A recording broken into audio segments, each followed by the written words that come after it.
Hello guys, there is this video that I want us to watch. It is one of the interviews that was done by the former Prime Minister of Southern Cameroons, Ngu Foncha. This video was sent to me by a viewer who watched my previous videos about Southern Cameroons. In videos, I urge the viewers to send videos to me about Ngu Foncha so that we can understand some of the events that took place in the 60s and 70s. You guys all know that Ngu Foncha was very, very active in the 60s and 70s. In fact, he did a lot, or he was a lot more involved in the plebiscite and in the Fumban conference that led up to the joining of the two Cameroons. So I wanted to understand what was his motive for letting the Southern Cameroons joining the French Cameroons. And I also wanted to know if there were some mistakes he made and what we could learn from someone like him. Because I do believe that as a great politician that he was, there are a few things that we, the younger people, can learn. And I also want to make this point very clear. Please, if you do not agree with my opinions or with my thoughts, just leave a comment in the comment section and explain why you think my thoughts or my opinions are not okay with you. And please do that respectfully and constructively because, like I have always said, I am not a historian, so I do not know many things about the history of Southern Cameroons, but I am open to learning. And if someone knows something that I do not know, let that person kindly share with me. I will be very, very grateful. You guys must understand that we live in a democratic society where everyone is free to share their thoughts and opinions. Now, you might agree with it or you might disagree with it. That is your own right to do that. That is your liberty to do that. But please do not go on badging people. Do not go on insulting people or defaming people. That is really, really poor of you. You can critique people, but try to do it constructively. Make your critique in such a way that the person whom you are criticizing learns something new. The main purpose of a critique is not to damage a person, is to make them see your point of view so that they can learn from it. That being said, let's watch the video together, and during the video I will interject and share my opinions about what the speaker, Mr. Ngu Foncha, is saying. If I agree with what he says, I will share my opinion why. And if I do not, I will also let you know why. And you too can do the same. While watching, you can share your thoughts with us. If you agree with what he said, just let us know in the comment section. And if you disagree with what he said, let us know in the comment section. But please do it respectfully and constructively. So let's get on with watching the video. Now, this Prime Minister of the Southern Cameroon, under the using the two alternatives, he had administrative authority, He had the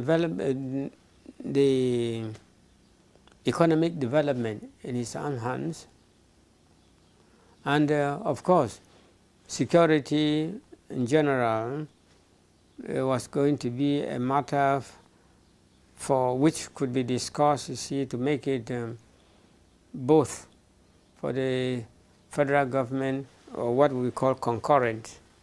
That is to say, the Prime Minister of the Southern Cameroon was going to be in charge of the police, and the army could be national, territorial. We didn't think of the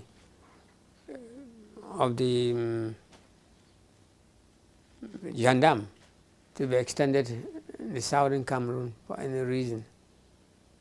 It was because when there was no constitution, that he managed to send the gendarme in the Southern Cameroon.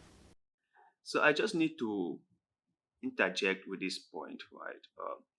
Just watching the video and listening to what Ngu Foncha had to say for just like a few minutes, and I had something to say. You know, this should be a general rule of thumb, and every one of us must know this. When going into any transaction, be it business, personal, or relationship, you must be very careful. You must be very, very careful. You might have a pure and kindly intention, but that does not mean that the other person with whom you are dealing with will necessarily have a pure intention. Sometimes I think that the political elite in the 60s and 70s were a little bit naive. They were not stupid. It's not like they didn't know what they were doing, but I think they were naive. They had good intentions at heart, so they automatically assume that the other side shared the same pure and kind intention towards them. And that is a very, very naive way of thinking. You must understand that human beings are very, very manipulative. They are very, very dubious. They are very, very deceitful.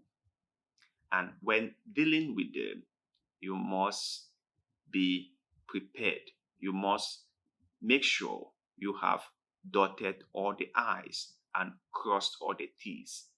If you do not do that, you will end up regretting. So I just thought that I should let you guys know this, because I think that even till date, there are still some people who are really naive. They do not understand how the world works, and they are being cheated every now and then. So be watchful. Let's continue. And gradually now, posting all this, they are his obedient troops. They are his obedient civil servants, and they can do anything. They are protected by him, so anything could happen. When did the gendarmes come into West Cameroon? Into Southern Cameroon? Let's say as soon as the British troops left. You know, the British trained a mobile wing, with not many at all. So the gendarmes came to help the mobile wing and to man some of the places. And when they came, the mobile wing was holding some part of the stations, and they were holding other parts.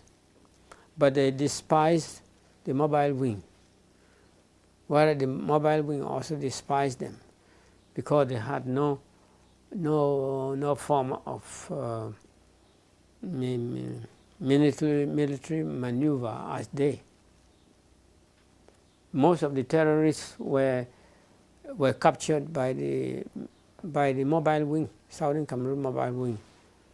They combed the frontiers of the Mongo, Santa, and brought out some of the terrorists who were happening there.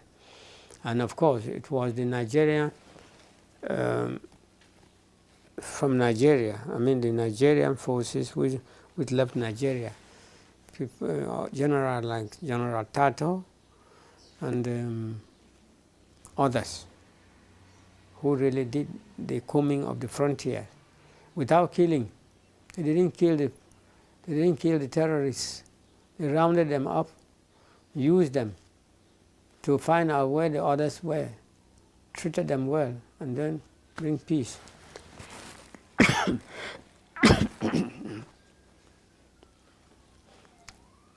The Southern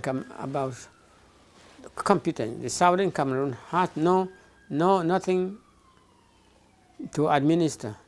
With the taking over of with the dissolution of the National Assembly and the House of Chiefs and everything, there was no authority in the Southern Cameroon. That's what is called annexation.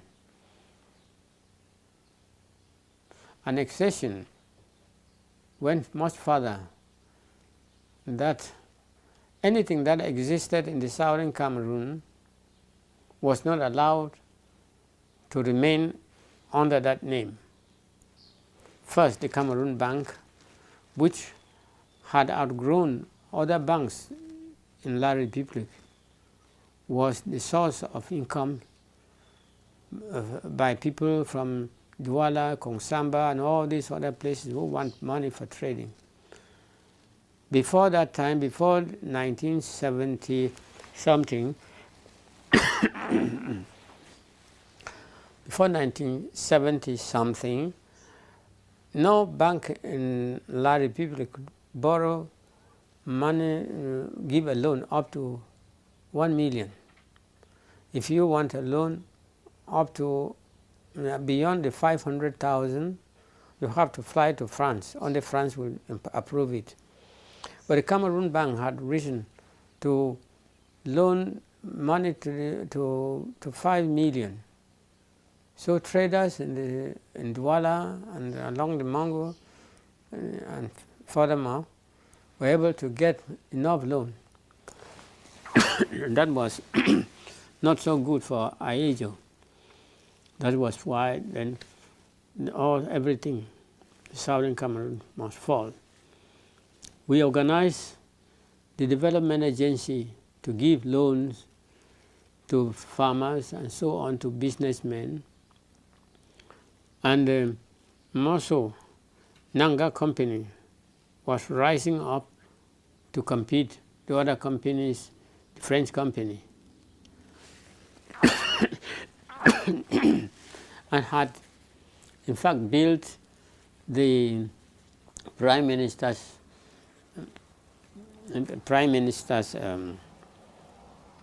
office in the Southern Cameroon out of a mere 45 million francs at that time. But a building like that could have cost no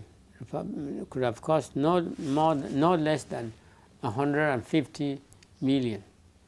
But using the English way of economy and way of organizing labor, Nanga company was able to do it for 45 million. That was a slap on the face of the Republic of Cameroon. It was an indication that the British were going to abolish or more or less lessen the amount of bribes and the money they get from the contracts. And so everything was, by not signing the draft constitution, everything fell in the hands of Ahidjo. I believe in asking questions, and I think that that is the only way we can have some answers as to what really went wrong. So the question I wanted to ask is, when all these were going on, where were the British? What did they do to assist? What advice did they provide to the political elite at the time? Did they just pack up and leave? Did they even provide any support in the form of advising the political elite at the time? I have never had an answer to this question. Why were the British not present at the Fumban conference? As I have heard from many historians and also read online, they weren't there. Why were they not there? Because Ahidjo came there with a French delegation. But Foncha and his delegation went there without the British. So why were they not there? I do believe maybe if they had been there, they might have provided Foncha and his delegation with some advice and words of caution. Maybe. So that is why I want all of us to understand history. It's going to help us shape a better future, because the present is made up of the past. History always shapes the present, and the present will always shape the future. So let's continue. One of the next project which we had was lottery. I sent a team to Israel to train for lottery. They came and established a rapidly growing lottery, and we were getting the money now to build hospitals and clinics. Ahidjo didn't want the people of his own section to patronize our lottery. The Prime Minister, Sali was a Prime Minister. I negotiated with him, but Ahidjo did not agree. That the people of the same country. Now I said we were going to share the profits. Ahidjo did not agree. Then after 1970, then he transferred it. It became central. Now the Youth Day was formed in the southern Cameroon to commemorate independence for the southern Cameroon, Independence Day, which was the plebiscite day, because there was no other greater thing achieved in the southern Cameroon than by voting so massively for independence and unification. The 11th February is a historic day for the southern Cameroon, which should be commemorated. That was formed by me and my government of the southern Cameroon in 1964. Then 1968, well, the East Cameroon were imitating, want to imitate it. So Ahidjo thought it should be centralized, it should be made central. So he centralized it to be also practiced in all parts of the federation. That was 1960, about 1968, 4 years after. But he did not say that it was there. It was it was started in 1968, he said. Imagine, I think, which was being run in the southern Cameroon since 1954. When he transferred it, he didn't mention the southern Cameroon. It was originated in 1968. or 1966, it might have been 1966 when he transferred it between these two dates. So Cameroon, southern Cameroon was tinning coffee, and this coffee was of standard to merit exportation. And as a matter of fact, a good part of it was being exported. In the name of label, in the name of Southern Cameroon, CDC. Tea was the same. You saw to it that the Santa Coffee Estate was abolished. And so there was no other means of the Southern Cameroon, you see, running, getting its own independent income. So all the incomes, we must look to Yaoundé as the only father of the federation to do everything. And now, the Prime Minister of the Southern Cameroon was going to be left with no duty. So he has to abolish it. And in the practice of Francophone, and then not French, as we may say, if you are assistant to any post in Yaoundé, you are just there either to get your money and do what the president say, or you might as well resign. Money to keep people in a post was not their difficult. It was obedient to their party and keep as a subordinate. And with us, that was not possible.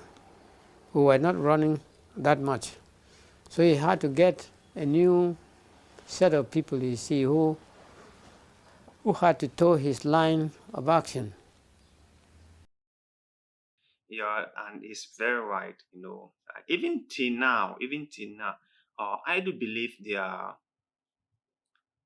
many positions within the government all over the world which are just there for the namesake of being there. Actually, they have no function whatsoever.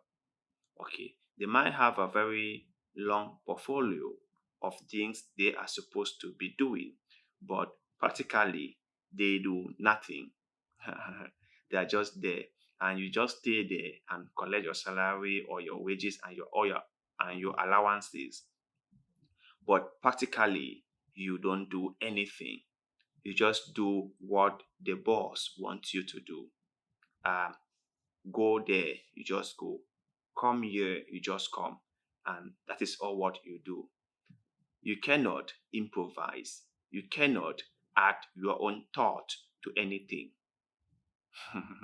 It's like what is happening in China right now, where the president is overshadowing his premier. The president is supposed to be the head of state, and the prime minister is supposed to be the head of government and manage the economy of the country. But now everything now comes from the head of state. The prime minister has been overshadowed, and people can be very addicted to power. So it's not just Ahijo or Foncha, right, happened in the 60s. Okay, I think even till now, people are addicted to power. Let me give you another example of the Kano Namdi case. I think I made a video a couple of days ago. You can check it on the channel, where the Federal Court of Appeal has discharged Kano Namdi and has said that they cannot move ahead with the case because the government has not provided any data on how they managed to bring Nnamdi Kanu back into the country, because he skipped bail and went abroad. The Nigerian government were able to adopt him from Kenya and brought him back to Nigeria to face trial. And now the judges at the Court of Appeal are like, okay, this guy skipped bail and went abroad. And now you guys have him in your custody, how did you get him? We want to know how you got him. So prove it to us. And they cannot prove it because they mainly adopted him from Kenya and then brought him back into the country. They did not follow the right procedure. Even though the Federal Court of Appeal has discharged Nnamdi Kanu, the federal government hasn't released him.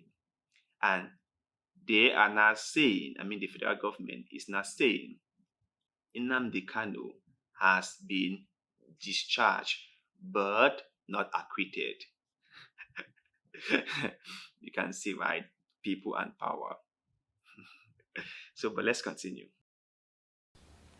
I found myself, you see, incapable of doing things in a very awkward way in obedience to the head of state.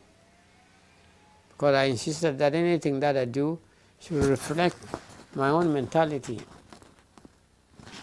And everything that I did which was going to do that was abolished. And one more thing, right?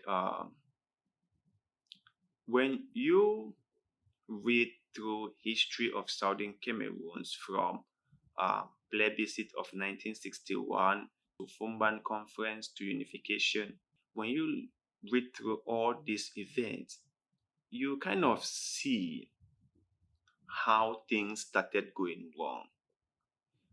There is a saying that if a person asks for a handshake and you give it to him or her, the person will now move to a hug or to embrace you.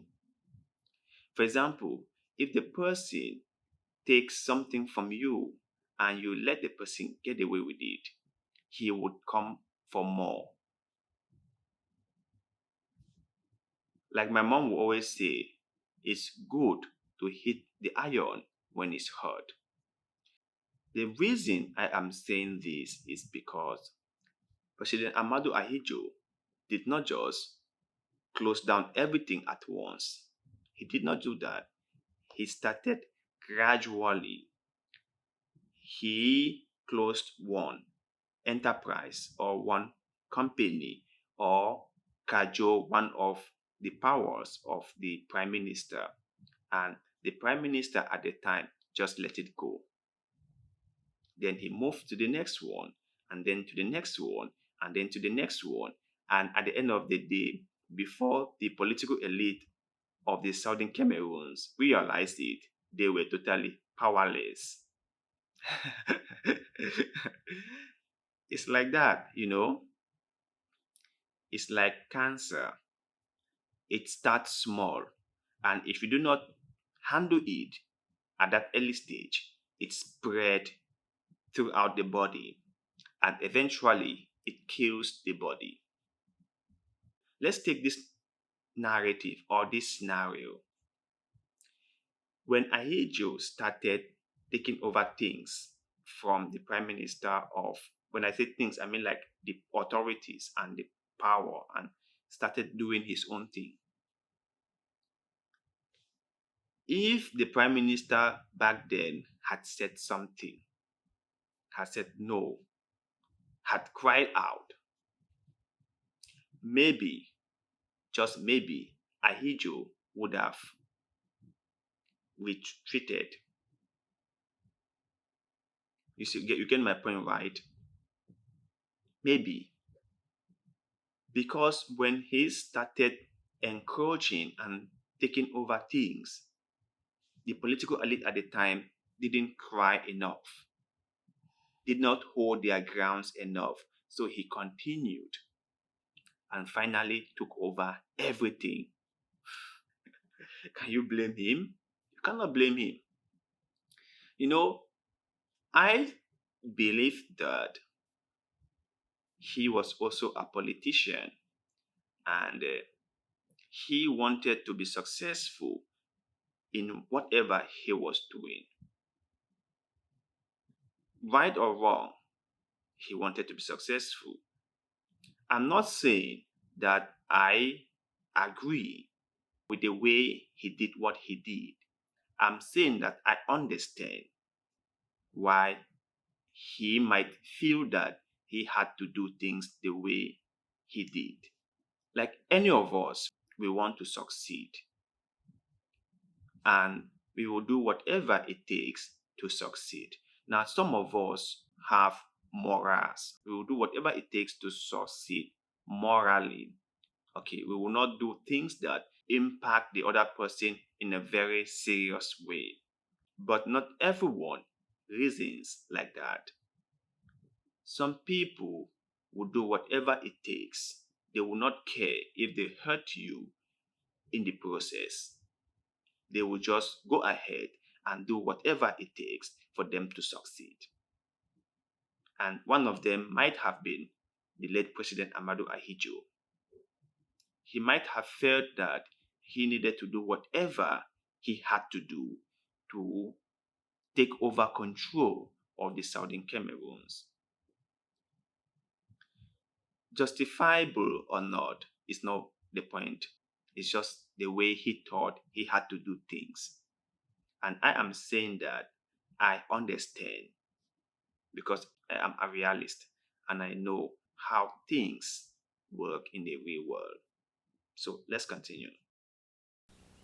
I was charged with the president or national president or chairman of the Higher National Council for Education. And I held that post up till the time I left, or before the time I left. I had talked so much about technical education that in the end a good subsidy from the United States President, I think President Agnew, gave $10 million. That was a big sum of money at that time for technical education. And I told Ahidjo that I would like the Southern Cameroon to benefit from that 10 million by raising the technical college of Ombe to a higher technical college, an institute, as at the beginning one in Bamenda. But Ahidjo spent all that money on his own side. Instead, I never knew that that was his ways of doing things. Instead, it is centralized, about it downgraded the Ombe Trade Center Technical College to the grade of his own cap. All the heavy equipment left by the British were looted. Everything was run, and then he transferred all the British trained teachers there. He transferred them to teach secondary school. Then I had sent to the state of Wisconsin 12 teachers to study a few years for the industrial subjects in both primary school and the new colleges which might be built. Then this finished their qualification and came back about 1966. Not one of them was posted in Limbe, so they were made to teach English in other schools. I must say this one very carefully because many of you guys might take offense with it. So please listen carefully, and you might disagree. It's very okay to disagree. You might disagree, but please hear me out. Any day, any time, when someone who is in charge of something who is supposed to be responsible for something came out and said that he or she couldn't do the thing he was supposed to do because A, he wasn't given the power to do, or B, his superior or her superior cajoled or his power, or C, there were other external influences that made him or her not to be able to do what he or she was supposed to do. It's not a good way. Shifting the blame, that is just not gonna fly with me.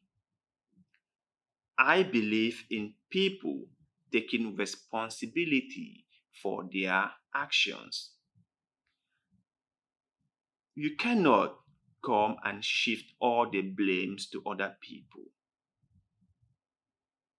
Now, he might have been powerless, but he occupied the position. If he knew he was powerless to do anything because his boss at the time couldn't let him do anything, he could have just stepped down and saved himself the headache. Why stay in a position where you are not able to do anything because your superior won't allow it? But then you stay there, and then after many years of you being there, you now push all the blame to your superior. You couldn't do it because your boss didn't allow you to do it. But you didn't resign, you didn't step down, you stayed there. And you knew him for many years now. You could have understood by now how he thinks and does things. And you could have known that this person is like this, and I cannot get this thing across to him. So I shouldn't bother myself trying to get this thing across to him. I hope you guys get my point. I am just saying, as a rule of thumb, that it's always advisable for all of us to take on responsibility for the things we didn't achieve or we didn't do right. Because if you are given any responsibility, it is your job to make sure that the things you are supposed to do be done in the proper way. And if you realize that you are unable to do the things you are supposed to do because of other external factors, step down. Don't be there occupying the position and then later on, many years after, you came complaining that this couldn't be done because of this and that and that. And you shift all the blames to other people and free yourself of any responsibilities. That is my point. I see this same way of thinking within us today. I didn't succeed because A did that. I couldn't make it because B did that. I couldn't make it because C did that. We blame every single person for our misfortunes, for our inability to get things done. And the only person we do not blame is ourselves, which should be the other way around. If we are not successful at doing anything, we are responsible for that. We should blame ourselves for all our failures and shortcomings rather than blaming others. That is the point I am trying to make. So before you guys go on the keyboard and try to crucify me for saying that, you must understand my point. And you can disagree, I said it before. You can disagree. You have the right to disagree. Just do that in a very constructive way. So let's continue. And nothing was mentioned about technical education, and so on. So the University of Caste, technical unification, technical University of Caste, which was to be built, which was one of those which was to be built alongside with the University of Yaoundé. We couldn't get teachers in those days, we couldn't get funds in those days, and the United States sponsored the Peace Corps and the principal who opened the pre-university of caste in the form of higher secondary school. It grew so rapidly and got the CDC at very good rate. Their successes in the GCE advanced, especially their scientific knowledge, was high. Aejo and the rest, detected that and started dwarfing them in the Polytechnic of Yaoundé. So much that by 1985, the number of English students who left caste and entered with very great difficulty were under 10. All those who were entered there found the condition either so bad that they managed to leave, or those which remained. Out of the whole time since 85, under 10 out of 400 who have graduated in the Polytechnic School of Yaoundé. So I noted that Aejo wanted to dwarf Southern Cameroon as far as School of Technology was concerned. And later on, when he decided to decentralize the University of Yaoundé, he left the University of Caste not mentioned. He later on proposed a university for Buya. And you know how long that took. He put the name after he had been approached. I've asked him, he proposed that one. Now he didn't want to do anything with caste in order to keep the northwest and southwest, divided. So he proposed a university a university with no anything. Probably it was going to be a university of culture. He later on made it a translation bureau, as we call it. How could a whole university be for translation? And so it was built. Those buildings were with equipment, with no equipment, and with a number of teachers. What were they teaching? About less than 100 students were there for the whole university. It was recently when Paul Biya found me trying to raise so much objection for rejecting the Southern Cameroonian in the technical education, technical university of Douala. When he started trying to allow very few to enter, very few English-speaking Cameroonians to enter. Otherwise, they wanted to dwarf Southern Cameroon from any technical rising. They had found our scientific knowledge high, our secondary school organization high. They want to abolish the GCE in 85.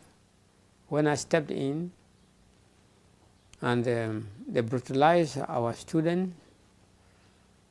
When I stepped in to quarrel with Paul Biya, they brutalized the student, I took them to task in the central committee meeting, and then the only persons who could support me was the late Dr. Fonlong and Professor Ngu. And they made it clear. And during that time too, after our students were brutalized, I summoned a meeting of Endele, Muna, Egbe and myself to meet in Yaoundé and then discuss the matter with the president. The day I arrived, I flew to Yaoundé. None of them appeared. They were still my opponent. Endele did not come, Muna did not come, and so that failed. And I wrote to I wrote to Paul Biya asking him that he wants to discipline our sons and daughters out of our own intervention. I asked him whether he would be able to do that. And the security men said at that time that if the students demonstrate, we're going to shoot. I called the deputy minister in charge of gendarmerie and asked, do they not know that that was annoying, whether when they shoot any student? Yeah, this very particular point really touched me. In Africa, we have always been our own problems, and I have been saying it many times before now. We have always been our own problems. We have always been the one stabbing ourselves in the back. We have never united. It's not just about Southern Cameroons or East Cameroon or Republic of Cameroon. It's the whole Africa as a whole. We are the one backstabbing ourselves. And that is why we still are the poorest continent in the world, even though we are the richest in terms of natural resources. We are still the poorest because we backstab ourselves all the time. We do that. In the name of being the favorite, we backstab our brothers, our sisters. In the name of being the best person, or in the name of being the one choosing to represent or to carry out certain responsibilities, we backstab our closest friends, we backstab our brothers, we backstab our sisters, forgetting to know that our brothers and our sisters are the closest person to us. They are the ones who will rescue us when we don't have the power or energy to stand on our own feet. They are the ones who will cry for us when others are trying to kill us. They are the ones who will come in our defense when we are unable to defend ourselves. But we'll never think about this. All we think about is how to be on top, is how to be at the top. And we backstab anyone who is on our way. Anyone who is trying to talk sense into us. Backstabbing is number one problem in Africa. And until we learn to be unified, until we learn to have a common goal, until we learn to have the same purpose, we are going to be in this same situation that we are. Africans, we must learn. We must learn. And that is the reason why I told you I like to bring information like this. I like to share information like this with you guys out there, because I believe that we can learn a lot from people who came before us, for people who have had experiences dealing in politics or doing politics, people who have had experiences in politics and in life. History, like I mentioned before, is very, very important. So let's continue. For demonstration, I will sit with them. Or they simply answered, well, it was a mere try to frighten them. So we don't frighten people by talking about shooting. Told him what I had known, that students in some part of the world burn themselves with petrol for protests, and whether by that frightening the English people will stop bringing their voices to be heard. Please, if any of you came across the remaining part of the interview, kindly share it with me. And also, I want to give a shout out to esteemtv.com for making this interview. And I believe many Africans are going to learn more from this political elite of Southern Cameroon, Mr. Ngu Foncha of blessed memories. So, to you guys out there, after watching this interview, what do you think? Let us know in the comment section below. And also, if you came across any videos of the Southern Cameroon's political elites back in the days, unlike Estimona and Njua or Indeli, please send it our way through any of our social media platforms. We shall be very, very happy to share this with the rest of the world, and also to educate people. Because remember, history educates us about the past so that we can shape our future in a more better way. Okay. Please kindly support the show with $1 or more through the crowdfunding website Patreon, or directly to us through our personal PayPal account. You have no idea how far your support and donations take us, and we shall be very, very grateful. And one more thing, please kindly like this video, share this video with your friends and family. Leave us a comment in the comment section, and most importantly, subscribe to the channel. So thank you very much, and see you in the next one. And cut.